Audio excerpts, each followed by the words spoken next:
What is going on, my fellow Summit Chasers, and welcome to another episode of the Summit Chasers podcast, a podcast where we make success simple so that you can live extraordinary. What is going on, everybody, and welcome to another episode of the Summit Chasers podcast. I am very excited about today's guest, but first I have a few announcements to make. We are bringing back the Summit Startup Success Show, but this time it's going to be live as opposed to recorded before, and it'll be live every Thursday evening at 8 p.m. Eastern. You can also check one of our other new shows, the Summit Coffee Club, which is every Saturday morning at 11 a.m. Eastern. This one's holding a near and dear place in my heart. I'm not gonna lie, I'm having so much fun with this one, and everybody who joins is having a ton of fun. But this is where we bring in some amazing guests and chat through the struggles, successes, and honestly, everything in between of entrepreneurship and partake in some fun challenges and discussions as well. And then we also have our Founders Focus live show, which that's where we break down some business-related case studies that are sent in by you, and that is every Tuesday evening at 7 p.m. Eastern with my good friend, John Duffin. But I know that sounded like a lot. To stay up to date, you can just sign up for our newsletter, which I'll put a little link for that in the description below, and you can get some amazing tips and takeaways on how to create more success for you in your life, business, using our foundational success frameworks. But to the task at hand, today's guest. Again, I am very excited for this guest today. She is an ICF-accredited personal success coach and productivity trainer based in Sydney, Australia. And I don't know why I felt I had to do the accent there, but I did, and I'm not proud of it. But here we are. With over 15 years of senior finance experience as a chartered accountant, she excels at helping professionals shift to a growth mindset and high-performance habits. She offers personalized coaching and corporate workshops on resilience, time management, goal setting, relationship building, joyful parenting, which I absolutely love, financial control, and overall 360-degree personal success. So I am honored to welcome Anastasia to the show today. Anna, thank you so much for being here.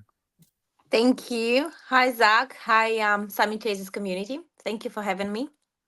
No, we are absolutely. When we had our first talk, because we met beforehand, we both felt like, we could have been recording this the whole time. So and that's usually a good sign that it's going to be a good discussion, but I'm a huge fan. And then obviously since then I've been doing a little bit more digging into what you do and some of your content, that kind of stuff. So I'm even more excited.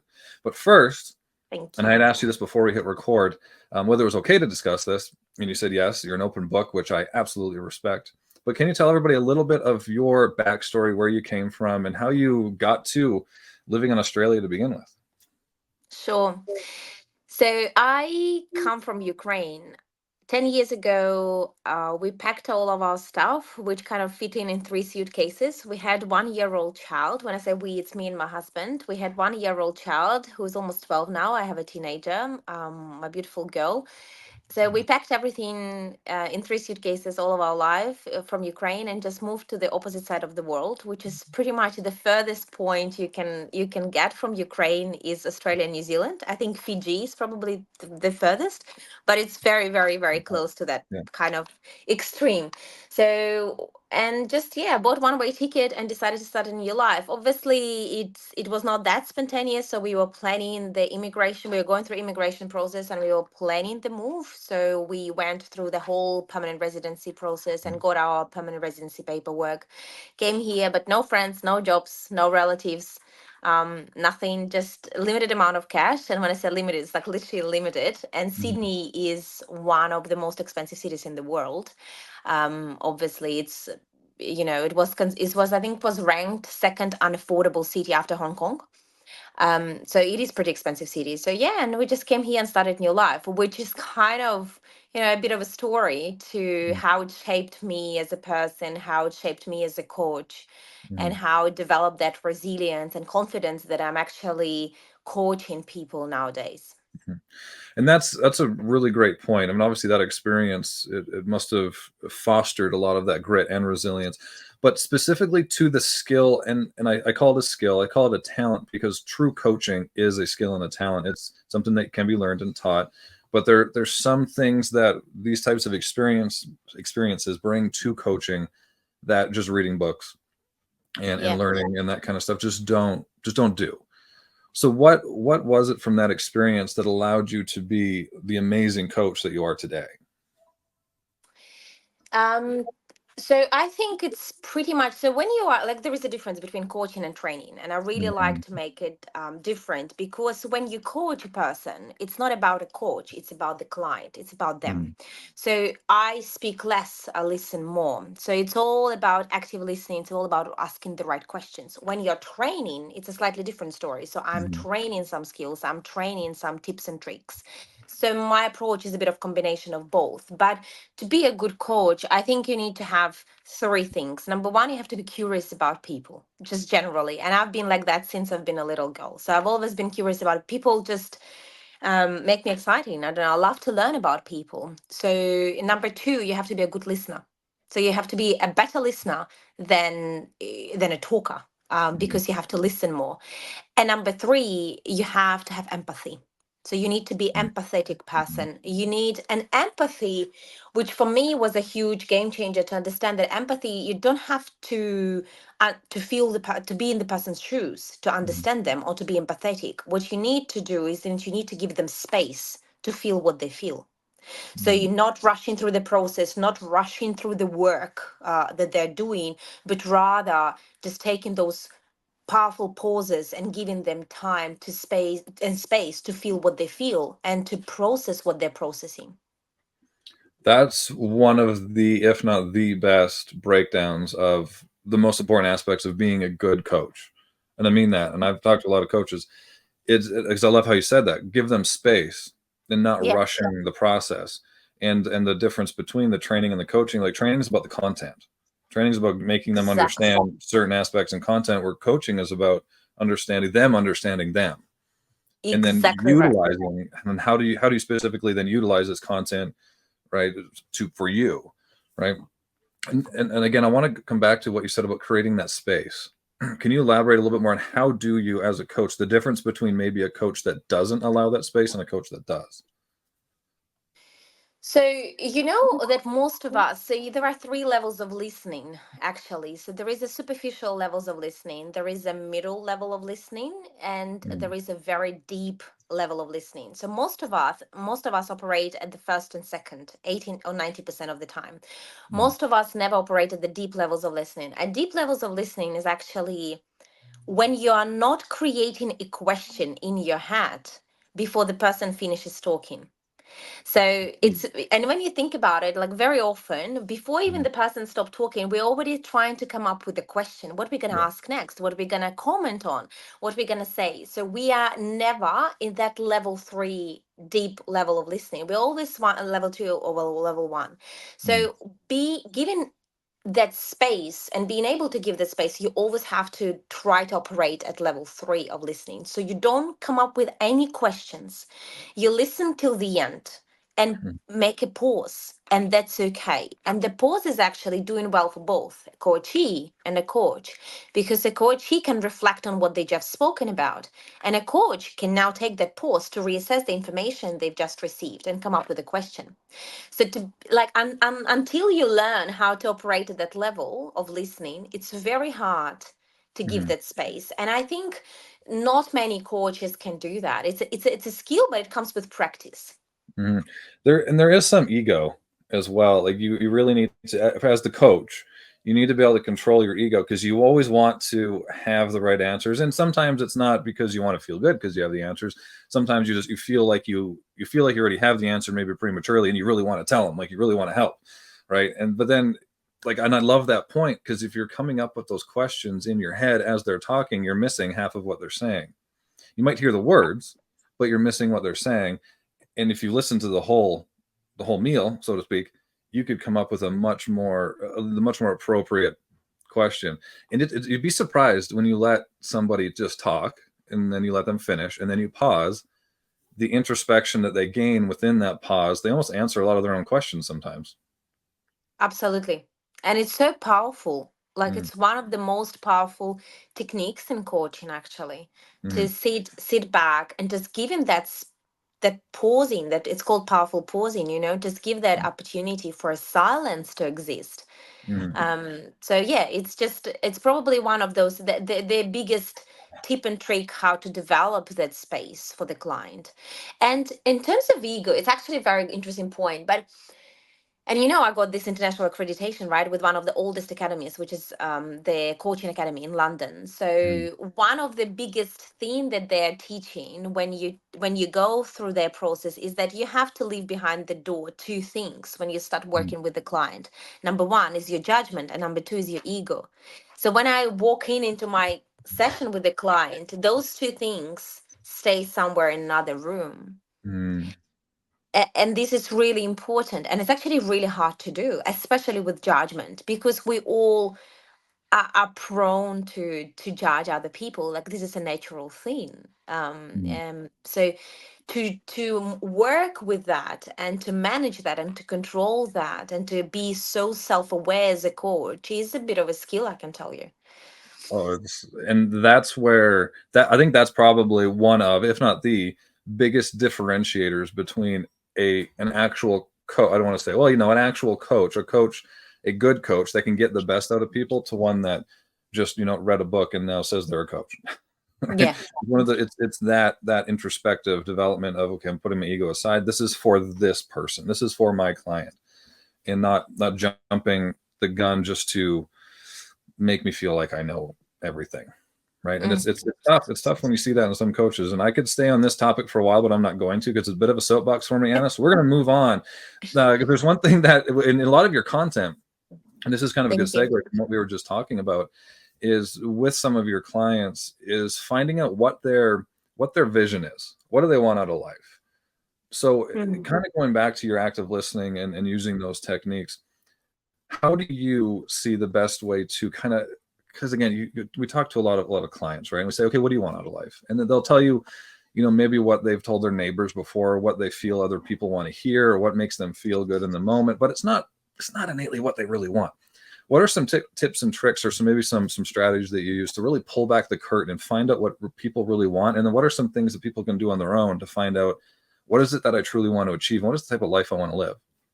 Mm.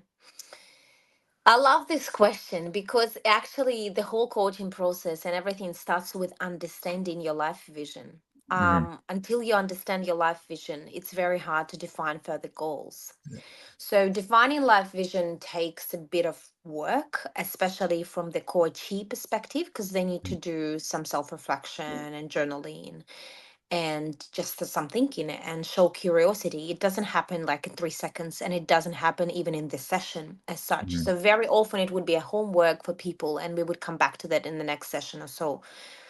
But there are a few questions or a few methods that you can use to help people to understand that. And my favorite one is the rocking chair exercise. Have you heard of that? I have not. I'm excited to, though. Yeah, so the rocking chair exercise is actually very powerful. It's a bit of NLP, Okay. involved in here, but you have to imagine your future and imagine that you are 90-year-old sitting in a rocking chair somewhere. You close your eyes and we do a bit of meditation. So I bring the client in that moment and we ask questions. So you are sitting now in the chair. So where are you sitting? Imagine the situation. You're sitting in front of the, beautiful house or near a beautiful house. And then ask, who is sitting near you? What do you hear? How did you live your life? How did you spend your life? What are the thoughts coming to your head? What are you the most proud of? Mhm. What do you wish you have done differently? What are your biggest regrets? So it's pretty much bringing the client in that state of imaginary future when we're pretty much at the end of our lives, and we look back and we reassess. And it's very powerful exercise when you do it with right pausing and spacing and empathetic approach.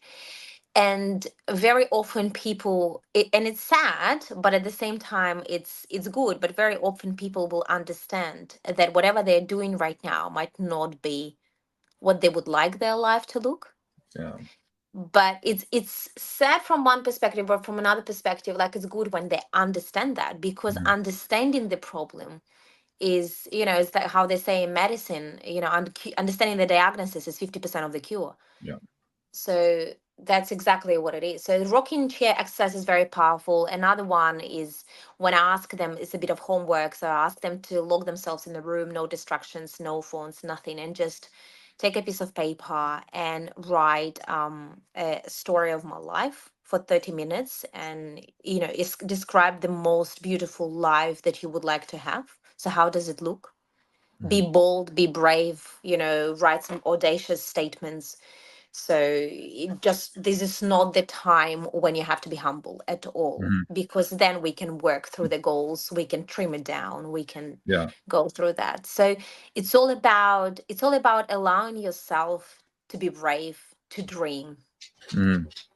because life vision is something big, something bold. Huge. um What have been some big shifts that you've seen in clients when they've done either one or maybe some other exercises? But even as you were explaining the rocking chair exercise to me, I was not practicing your, third. I was going through it in my head as you were talking, and I was like, wow, that could be extremely powerful. And I've done some similar to that. But what have been some big shifts that you've seen in some clients that have gone through that exercise or other exercises where it just completely, I thought I wanted this, but this is really what I wanted. It's completely different. yeah, so one of the clients I was working with, so she actually loves doing yoga, and she Mhm. realized that when she looks, forward or look back, depending how you look at it, at her life, she actually realized that for her it's important to serve the community by being a yoga teacher, and she's dreaming about having a yoga studio. But currently she's working in corporate, No. not as a yoga teacher, but as an accountant or as a finance professional. So understanding that, and we are, so very rarely I would work with people who are younger than 25. Mhm. At this stage, it's mostly my kind of, the age people come to me is between 25 and 50.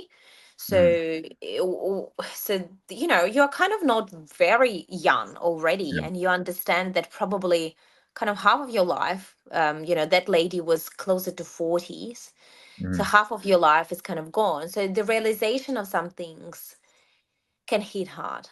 um Yeah. but That yeah. would be, was her reaction and in that moment, because like you said, she's 40, which is it's young still to this, you still have a lot of time to make some of these adjustments and changes and go after what you want.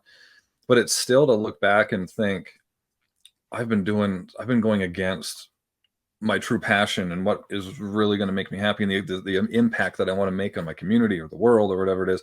I feel like half my time's gone like that. That's got to be sometimes a hard pill to swallow at times. It is, and the very common reaction would be sadness. Hmm. um Whereas I sometimes feel, the better reaction is anger, which is like, hear me out, because sadness is something that, just stays in you, eats you out, and yeah, you have to work through all the emotions. But Hmm. sadness has less energy. Anger has more energy. Hmm. So when I feel like the client is angry, or the person is angry that that's not how they want to live life, I feel there is more power in them taking, and the chances are high they're going to take action to Hmm. change that. There is more power in that emotion. Yeah. There is always more power, in anger than in sadness, or in frustration than in grief, like that. Hmm. Those emotions have more power that can actually cause you to take braver action. Yeah. So yeah. I, I know I like that. Anger is a better catalyst to action than sadness is. Sadness might Yeah. be the first step, but yeah, it's not quite like an immediate catalyst to action. So I think that's like an amazing way to put it. And I see what you meant, like hold me out here or hear me out, because sometimes people would hear that and be like, anger is almost better. It's seen as something unusable, and it seems destructive. But as long as it's used as that catalyst to positive action, I mean, do what you got to do, right? And Exactly. that's something. Yeah, all emotions are useful. Sorry, I just Mhm. You go ahead. all emotions are useful. And again, it's something that you understand, throughout your life, or when you work with a coach, or when you work Mhm. with a therapist. All emotions actually serve you well if Mhm. you know how to take those emotions and pivot them in the right direction, Mhm. for benefit. So when you move them from destructive into constructive pathway, it actually serves you well. All emotions, you just need to understand how to read them and how to process them. and then what you're going to do with that. So that's important. Yeah, that was a great quote that I think we talked about this. I might have brought up the book when we talked initially, but there's an amazing book I just read. It's Do Hard Things. It's behind me. You can't see it right now.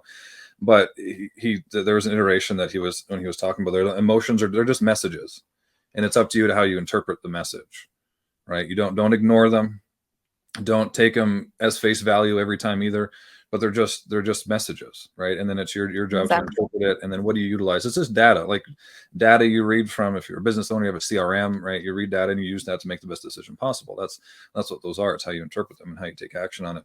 But this concept of reflecting and understanding understanding whether the path that you are currently on is in line with who you want to be. And this is one thing that we do with a lot of our business owners that we work with, is really clearly understanding what type of business do you want to run, what kind of life do you want to live. Because a lot of them, they'll start a business and then they just see, okay, we need to grow every quarter, we need to grow every year, and then that becomes the goal. And then the vision of why they started to begin with, it gets lost in these short-sighted goals and metrics that they focus and define success based off of. And then they come to this realization, and like you said, they're angry, like, I'm not on track to be who I want to be or do what I want to do. Maybe I'm in corporate, I want to run a yoga studio, or I want to run a smoothie bar, whatever it is. And then they're like, I have to make a shift. I can't keep going this way, but I'm already 40, I'm already 50, whatever it is, which again is young.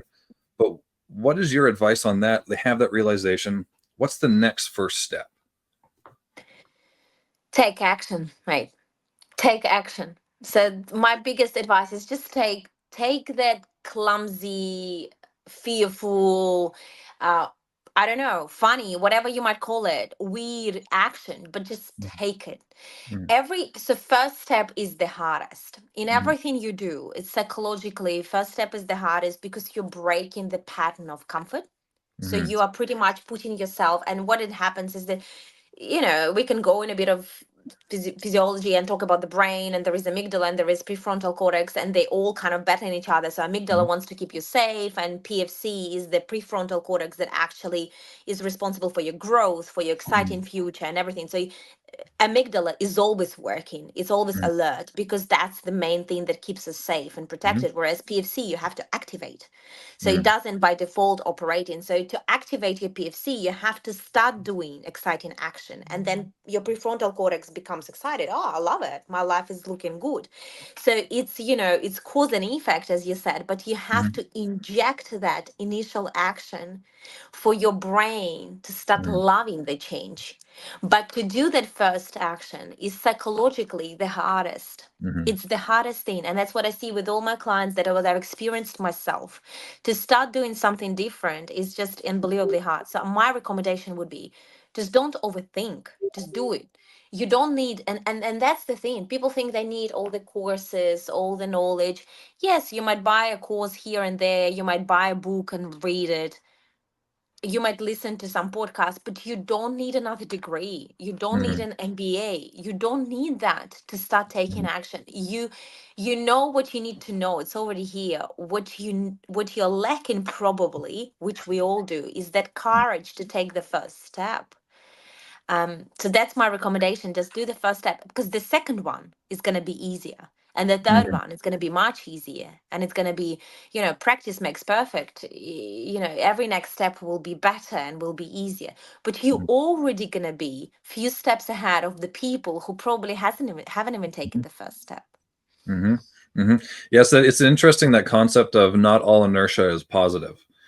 Because you have somebody who's had, they got out of school, maybe they were 23 and now they're 43. They've had 20 years of this staying on the linear path, just doing what they thought they were supposed to do, listening to other people's opinions, and then they got comfortable, and then they haven't had to interject that excitement or that fear, really, right? The only fear that they have is when they put themselves in that mindset of on that rocking chair when they're 90, and I'm like, dang it, I wish I opened the yoga studio, right? But they ignore that. That's been suppressed, right? Because they have that inertia going forward.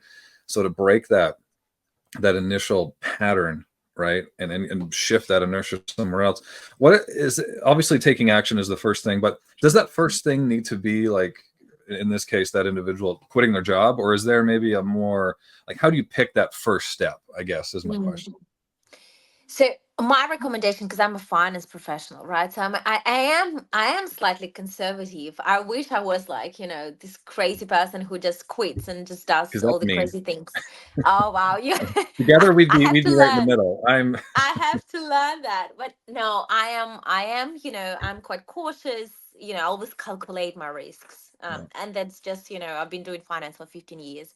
So I would never recommend just go and quit Mhm. unless you can afford. There is one disclaimer, Yeah. unless you can afford it. So Mhm. if you can afford it, if you've done your numbers, always do your numbers first. If you can afford it, if you know that you will have that comfort just pursuing what you want to pursue at the same time paying your bills and Mhm. not letting people around you down, just do it. Absolutely Mhm. do it, because you just need to have space, you just need to have time to create. But also what you need to have, you can't be intense, and you can't be constantly thinking about how I'm going to pay my next bill, because this kills creativity. So you have to do your numbers. So do your numbers first, and then there's a process flow. You can afford just quit and keep pursuing your passion. You can't afford, you have to start doing it on the side to start with.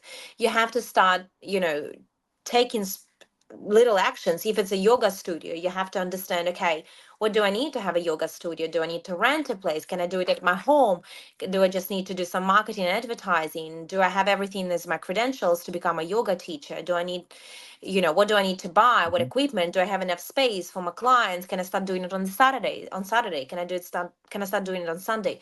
So I would suggest taking small actions, but consistently mitigating the risks as much as possible. Mhm. Mhm. No, and it's funny because you go on LinkedIn or YouTube or whatever, and you see a Both. lot of individuals. They'll give you very contrasting advice when it comes to making big changes and making big leaps in your life, and then you'll see some. You can really see which ones don't innately have like a ton of outside responsibilities like kids and that kind of stuff, because then they'll say, and one of them in particular, it rhymes with schmorzy. um he he'll always say, you'll be amazed what you can accomplish when you have to, so intentionally put yourself in those positions. Sure, but then there is something. There's a lot to the point that you just made, which is when you are stressed, you're worried about bills, you're worried about your kids, you're worried about your family, you're worried about your spouse, you're worried about all these types of things. It kills creativity. So then to go out and figure out how to do something, especially something you haven't done before, that takes a lot of creativity. That takes thinking outside of your current defined box. So putting yourself in those stressful situations doesn't really bode well for that type of problem solving. Mm. So it's really understanding, okay, where am I at? What am I able to lose? Right. And if you're a single individual, or even if it's just you and a spouse, no kids and these kind of things, you don't have all these things you have to pay for, sure, go for it. Right. Which is what I've done multiple times, but I have kids now. The way I take risks look a lot different. Right. So it's finding that balance. And that's why when you said that, I was like, I'm the crazy one who makes big leaps, and then you're like, so like together we'd probably make pretty good decisions, I think, in that regard. Right. But I mean, again, it's when you're looking at a lot of these thought leaders and that kind of stuff, it's don't take everything they say at face value. Right. You be introspective, understand your situation. Okay, what does it take to do this? What type of risks am I able to take? What am I willing to lose? What can I lose? There's some things you just can't. Exactly. And Mm. you have to weigh those. You have to weigh those out. So going back to your coaching and that kind of stuff, have you what would like be defined as, this is an interesting question for me when I'm asking coaches, what would you define as like an innately a difficult client and a client that's like a dream client? Like what is the difference between those? I always ask coaches this question, so it's a little off the cuff, but Yeah. Look, I probably never thought of I've never considered some of my clients to be difficult. I think the potential clients can be difficult, but then they just don't end up being my clients, if that makes sense. mm-hmm. So the client who already signed up with me, and probably the biggest thing for me is that whether they're willing to do the work.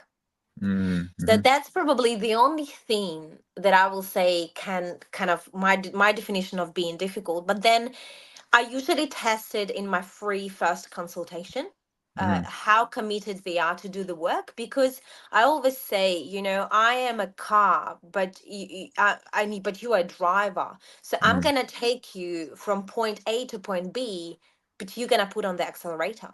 You're Hmm. going to be steering the wheel. So this is important, and that's what some people don't understand. So I had clients, coming to me and saying, "Oh, Anna, I really want to have life like you. Am I going to have it in the next 30 minutes?" So no, you're not going to have it in the Yeah. next 30 minutes, and that's and for many people, it's actually a surprise. So they Hmm. think this is some kind of magic pill that you come, you call coach, and then you just in 30 minutes your life becomes the life of your dreams. No, you have to do the bloody work. I'm going to support you along the way. I'm going to be, I'm going to help you to develop the self discipline. I'm going to be doing all the, motivate you and give you tips and tricks and tools and help you to find that self discovery. But you're going to be doing the work. So to me, probably difficult client is the client who doesn't want to do the work. But again, they probably will not sign up to me because it's a bit of investment, Yeah. both, from money perspective and an energy perspective and time Yeah. perspective. And to make it clear, just because like when I say difficult client, this is for everybody listening. When I say difficult client, I'm not saying bad or good, right? It's Yeah, just yeah. maybe more challenging, right? Which is fine. I mean, and that's I live for that stuff. I live for because the moment where they start to see results and that light bulb goes off, sometimes with the challenging ones, is oh so sweet. It feels so good. Yes. I'm not gonna lie, from a selfish Yeah. perspective, it feels so good. But it's in it, and the reason I asked that question this time because we talked about like that kind of I'm gonna say negative inertia, but that inertia of somebody who's been doing things a certain way for so long, and then they get enlightened to, oh, this isn't what I should be doing. I need to make a change. It's when we do start moving down that path, right? The path that's different from what they have been doing, and then they start to feel uncomfortable, and then they always want to resort back. They always want to resort back, right? And one of the and I wanted to bring this up because this is one thing that really highlighted in a lot of your content was the importance of having healthy relationships outside of your business or outside of work or your career, right? Is when we start to emphasize that, because that's one thing I really believe in too, and I work on with some of our clients is the relationships outside of work, particularly spousal and family, like kids and that kind of stuff, right? How important is that? That having those healthy relationships outside and focusing on those and seeing it as all encompassing. Like it takes in the word of one of my favorite authors, Jim Collins, it takes the whole ball of wax. And your relationships outside of your business and career is a huge part of that. Absolutely, absolutely, Zach. So that's why and that's how I come up with my coaching program. Like it's a personal success 360 personal Mhm. success. So I help my clients, not just to focus on one aspect, but how can we be those high performers? How can we be happy and having the joy in all multiple aspects of our life? So, Mhm. because I think that's where, and that's probably, we have to change the definition of the success. Because very often people think success is how many dollars I have on my bank account, but very often paycheck, big paycheck and crappy relationships, that's what I see a lot is happening. Or very often I see people who have a lot of money but they come to a lonely home, or they feel Mhm. so insecure and so not worthy, that those money do not make them happy. So success doesn't equal rich Mhm. only. It doesn't equal, like, and it's in its particular isolation. So success is a combination of things, in my opinion, that will make you happy and joyful as a person holistically. And in the end of the day, so after reading hundreds of books and working with people, and just thinking about my life, what we all want more freedom, we Mhm. want better relationships, better health. That's pretty much when you nail down like two, three Mhm. things. Career or calling doesn't even come here because it's kind of feeding into all those three, Mhm. because it gives you the freedom to be where you are, with who you want to be, where you want, with who you want, and when you want. It just gives you the opportunity to build better relationships because you are happy as a person doing what you love doing. But in the end, it's all those three things. So relationships is one of the most important part of it too. So we all we all are born to build connection. We all are social creatures. We all are, even though sometimes we think, oh, I'm just better to be by myself.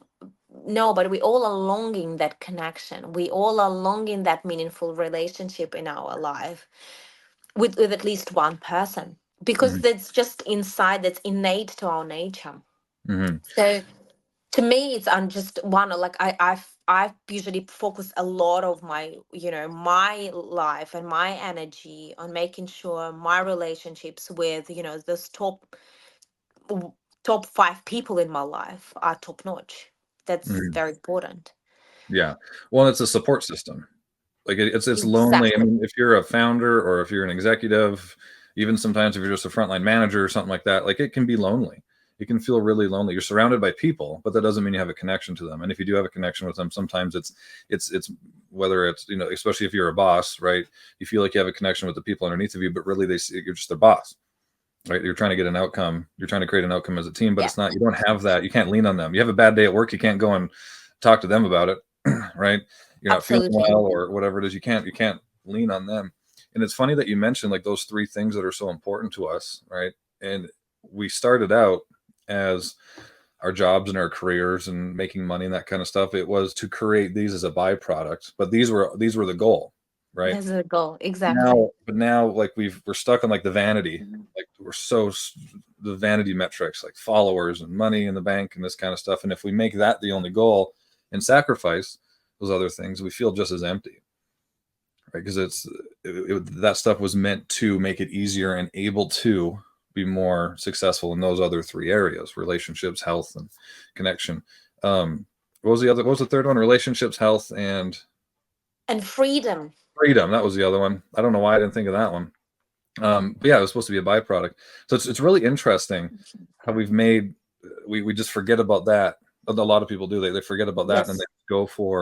they get blindsided. Again, it's that negative inertia of just Yes. keep advancing the career, keep moving this way, keep moving this way.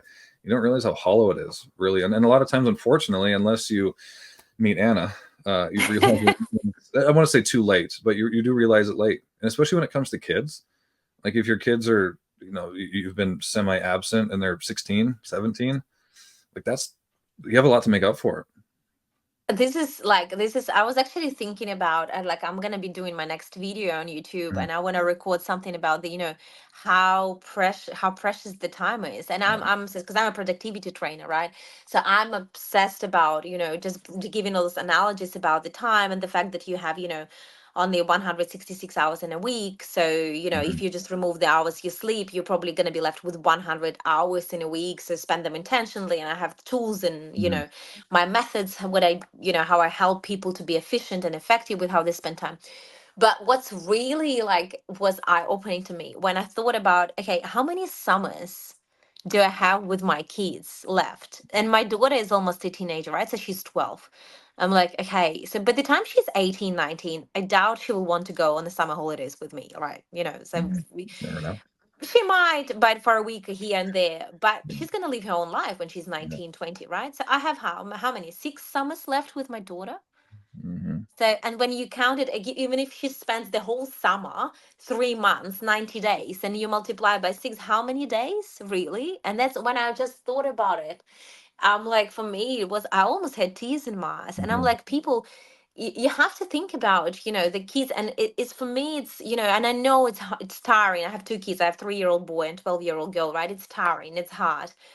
But I'm always amazed how people's like, oh, I just can't do this anymore. I just want them to grow faster. And I'm Mhm. like, no, no, please, no.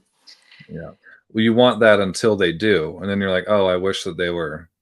But Yeah, I it's think that's one of the amazing things about that exercise, that the rocking chair exercise, is yeah, putting people in that space. Like, what is it going to be like when your daughter's 25, they're getting married, and you're not invited to the wedding? Like, what's that going to feel like? Is yeah, that who you want to be? Is that the life you want to live? Like that.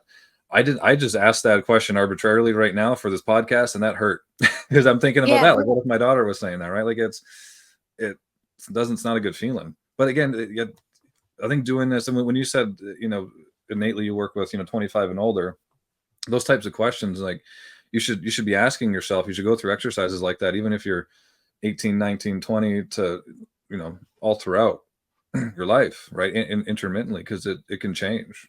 It can change a lot, but especially between like 20 25.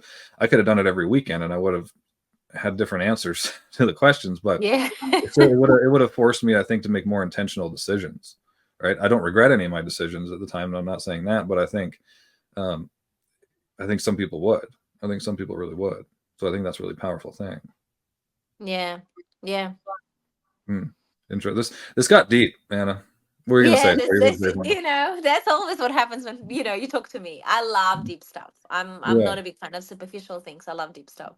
yeah. It was good, and everybody could probably feel it or see it at least, if they're watching. And there's something I was gonna, but then we got lost in that because I went there when I was like, what if, like, how many summers do I? So my daughter's 7, so how many summers do I have left? Like 12, 11 probably, but still, like, that's not a lot of time. It's really Oh, not. it's not. And And the it's not, you time, have to remember, right? So it's not like you're gonna, it's 90 days of quality time with them, right? So it will be what, like maybe 15 the best, mhm, like if you just make it, condense to the yeah, quality time. So it's not that much time. And it's i- look, I'm 37, right? I'm relatively young, mhm. but I just feel that the time is just slipping through my fingers, It's through so my fast. I know. and I'll tell you the story, right? So my parents are in Ukraine, so they're stuck in war right now. Yeah. So my dad just turned 77, and my mom is 74. So I have a very good relationship with my parents. We are very close, even though they're far. So it's very hard. Like, I can't just jump on the plane right now, even, and go and see them, because the country is in war. There are no flights, nothing. Obviously, it's Mm, pretty dangerous. So they're in Kiev. They're stuck there, and it's amazing when you think about, okay, how many days do I have left to hug and mm, kiss and talk to my parents? yeah. And it just it's tough when you start thinking about that. For me, it's still tough, and I was thinking about it yesterday night, actually, and I was thinking about it a few days ago when my dad just turned 77 and Mhm, they all had celebration and I was not there. It's difficult. So mhm, my request to everyone is always is just understand that the most precious thing you have in your life, the most precious, is time. mhm. You can't So get it it's back. not No. it's not money, it's not even health, because Mhm, sometimes you can pay for getting, improving your health. It's not, it's time. mhm, It just absolutely can't be turned, like, it can't be brought back at all. mhm. Yeah, and you being introspective as you are at least aware of, my parents are this age. I only have this much time, so you're more likely now to prioritize that. Where most people, they don't realize until it's too late. So that proactiveness, that introspective intentionality of being introspective like that, like, I only have this much time, and being proactive and intentional with your those relationships that are so important to you. Because I mean, that is such a hard feeling when you are out of time and you can't, the time you have left to hug them is zero. Like, that's Yeah. brutal. And we've talked a lot about, of, there's so many things, right? For, like, if you're a high performer, right, if you're an executive, or you want to run a yoga studio, business owner, whatever it is, like, there's so many things. Like, okay, be introspective, make sure you have time for your kids, go through these exercises, run the business, be successful, but also make sure, things are at home, are safe, and healthy, and that kind of thing. How do you, somebody who has these realizations, they've done your exercise, they've done the rocking chair exercise, they've done the journaling, and they realize these things, how do they prioritize all these Hmm. all these different activities, and all these different now focuses and priorities that they've now been opened up to? So there are obviously prioritization methods, right? And we can talk about, 80/20 Pareto principle, Eisenhower metrics. The simplest I usually start with my clients with is MIT, which Mhm, is most important task. So I usually, recommend coming up with 3 MITs every day. So you wake up and you usually plan those the night before. So I usually start my day the night before. So I never mhm, start my day in the morning. So I always plan my next day the evening before. So you plan your, most important tasks, your 3 MITs for the next day. And I usually recommend you choose one MIT in one area. So one mhm, business related, one relationship related, and one is yourself growth related. yeah. So this is my always recommend. So what are the 3 most important tasks you have to complete today? So, we can go through the, Eisenhower matrix, which is urgent importance, right? So, but you have to get in the practice of prioritizing daily, day in and day out, because it can be quite difficult to comprehend that matrix. But MITs are really simple. So you just literally, what are my top three things that I have to do, today? Which is one, relationship wise, second is business wise, and third is my, like, self care or self Mhm. growth wise. If I'm studying a course, what chapter do I have to complete today, or how Mhm. many minutes do I need to study? Like, it's, must have is in terms of relationship. Okay, when was the last time I went on a date night with my spouse? So Mhm. is today the time for a date night, or is today time for a walk with my teenage son or daughter, and just to Mhm. connect for 25 minutes? And then in business, okay, what is the one thing I have to do that if I don't do it today, everything's going to fall apart? Mhm. So and these, just because when you do those top three things, you will actually, and if you go into practice of doing the daily, you will realize that there are not that many things Mhm. actually that absolutely your most important tasks, not Mhm. just good to do or good to have, but really, if you don't do it now, like tomorrow it's going to be beep beep beep beep beep, like everything's going to be falling apart, Mhm. you Mhm. know. Well, that's great advice. And for those of you listening, I know there's going to be a lot of you who have heard those other strategies that she mentioned. I would stick, if you're going to start this type of exercise, stick to the MIT, stick to the top three most important tasks. Make it simple for you, right? Because Absolutely. if you jump right into something that's complicated, you're much less likely to do it consistently. And when you're starting this, the most important thing is consistency and building habits, right? And I love what you said. If you really prioritize those most important things and not just, again, the vanity, things that you saw on TikTok that you want to try now, or things that you saw somewhere else, or somebody said that you should do because a guru told them to do it.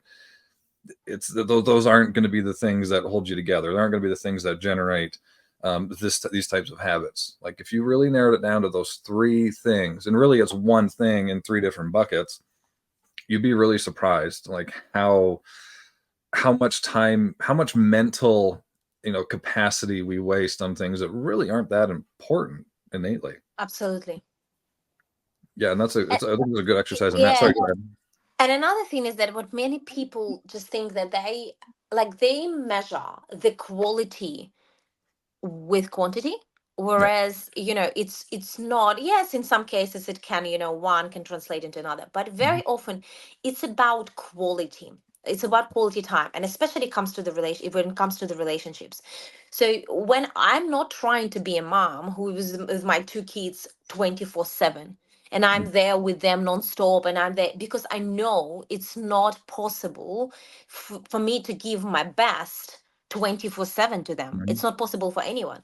So what I instead try to do is that I try to be in those chunks of time when they get undivided attention of me as their Mhm. mom, as their parent, but I'm fully theirs. Mhm. So, it's about that quality time. It's about those 20 minutes walk. So, a huge game changer for my relationship with my teenage daughter, it was, having mommy's daughter's time separately. And then she Mhm. has daddy's daughter's time separately. Obviously we have as a family, but to have that mommy's daughter's time Mhm. a few times per month when it's just two of us is super important. And we either go for 5 kilometer walk, or we just go somewhere to the movies, or we just do go have lunch in a cafe and we talk. So it's an hour or an hour and a half, once per fortnight, but it's undivided and I'm fully hers. Like, I'm my energy, my body language, everything says that I am here for you and only you. And the same when, when I do, I have my husband and I, we have a rule. We've been married for 15 years. So we have a rule, we go for date nights.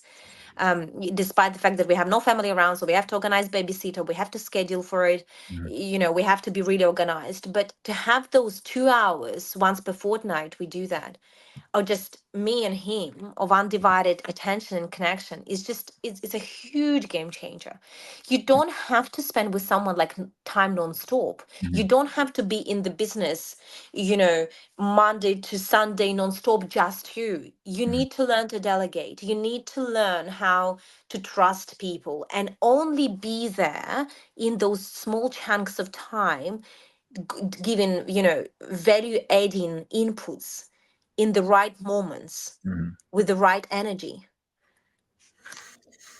I have nothing to add to that. That was absolutely beautiful, and you're preaching to the choir. No, that was amazing, and that concept of quality over volume, quantity, right, is so important. That 5 kilometer walk of undivided attention and being intentional attention, being intentional with that, like you said, body language. They know that like I'm connecting with you right now, and they can feel it, and they like that is the importance of that is I don't have enough time to state it on this podcast, right? It's Yeah, it's very unbelievable. important. Mhm. So there's a question. First of all, this has been incredible, Anna. I'm Thank gonna say that you. right now while I'm we're enjoying this chat. beautiful. No, I'm glad you are. I'm glad you are. Um, there's a question that I ask at the end of these podcasts, right? And I'm excited for your answer for this one.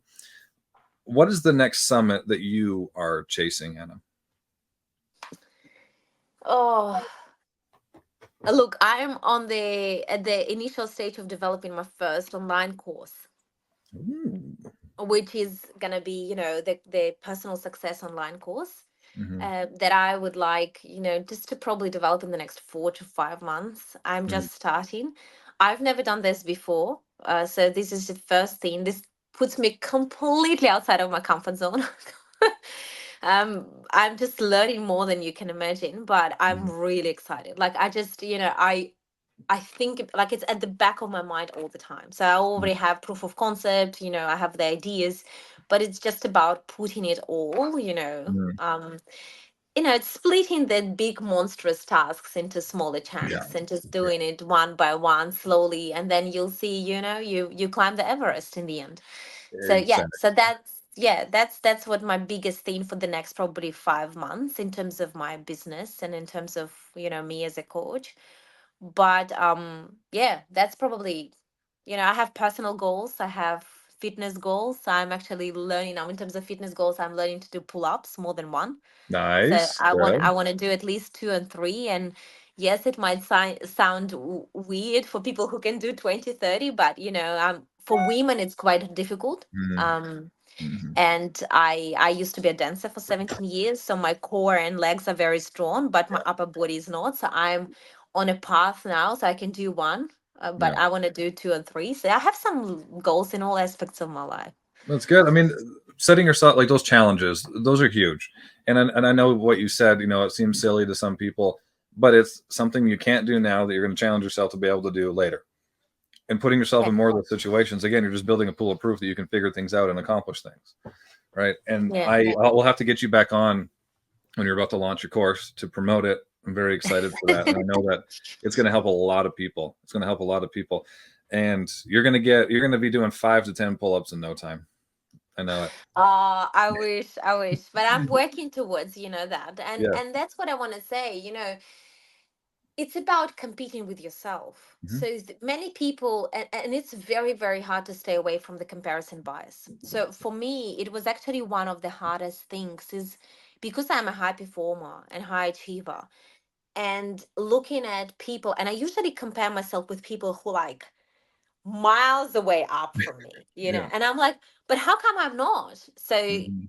I have to work harder. I have to do more, but it's not about them. It's about you, but 2 days ago. It's Mhm. about you 2 months ago. It's about you 2 years ago.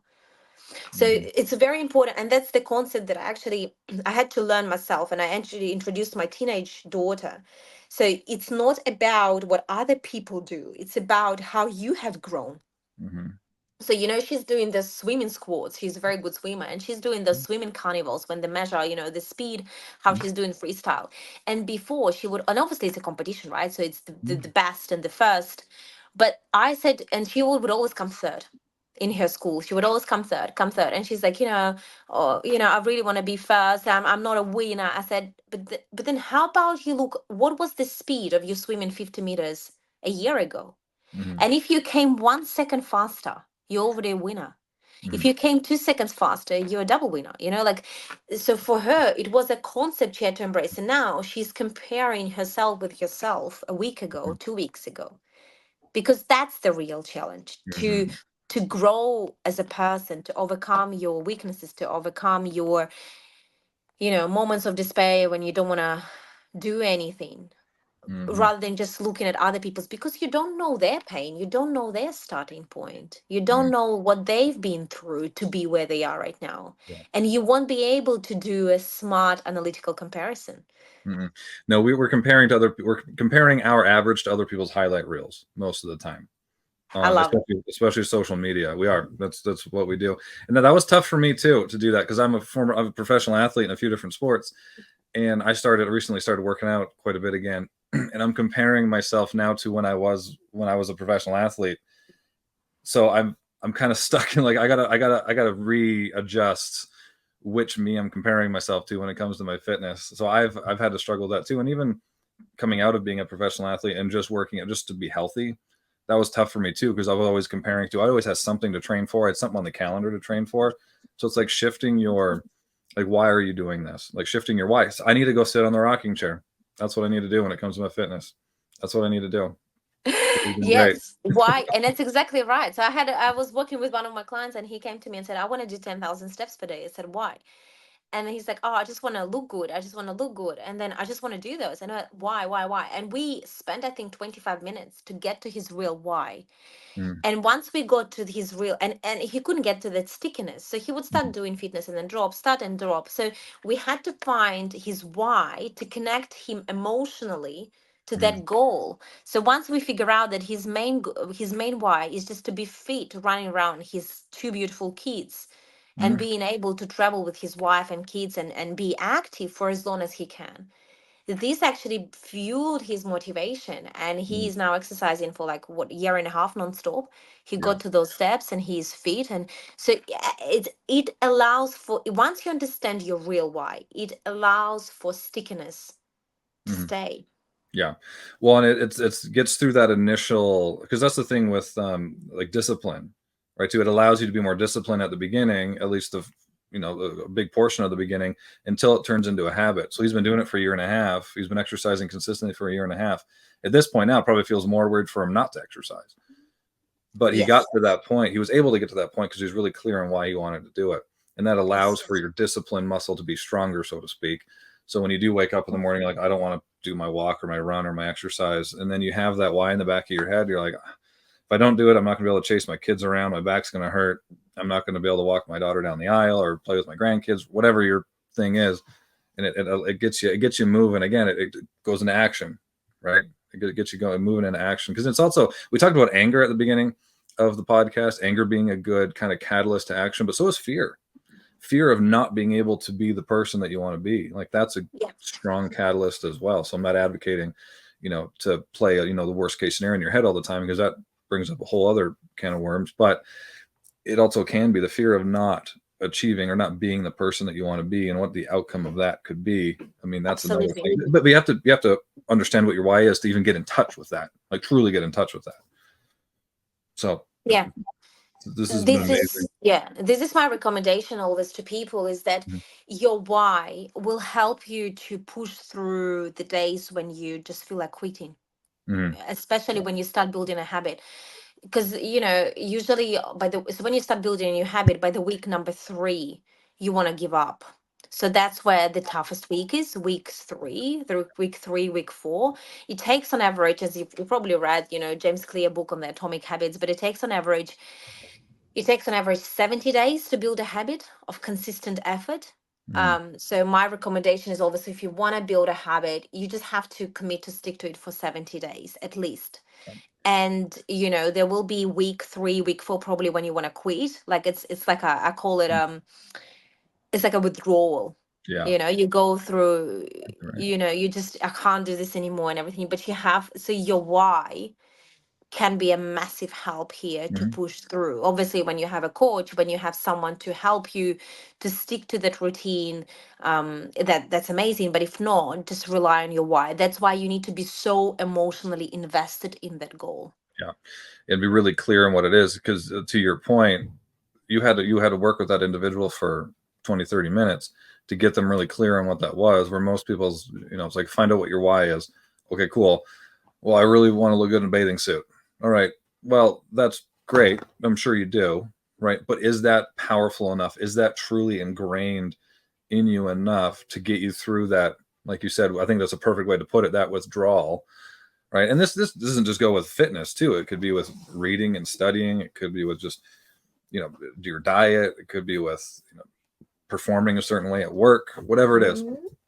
Like it's all these, it's just habits in general, right? It's something that is different from the inertia that you've gained currently and creating new inertia in a different direction. It takes that time. But Anna, I could keep talking to you for another few hours probably, and I'm probably going to have you on again if you'll have me. But before it's such a pleasure to have a chat, mate. No, I appreciate it's been amazing. Where can everybody find you? I know there's going to be some people that listen to this and they want to get a hold of you, at least see some of your content and see how they could work with you. So where could they find you?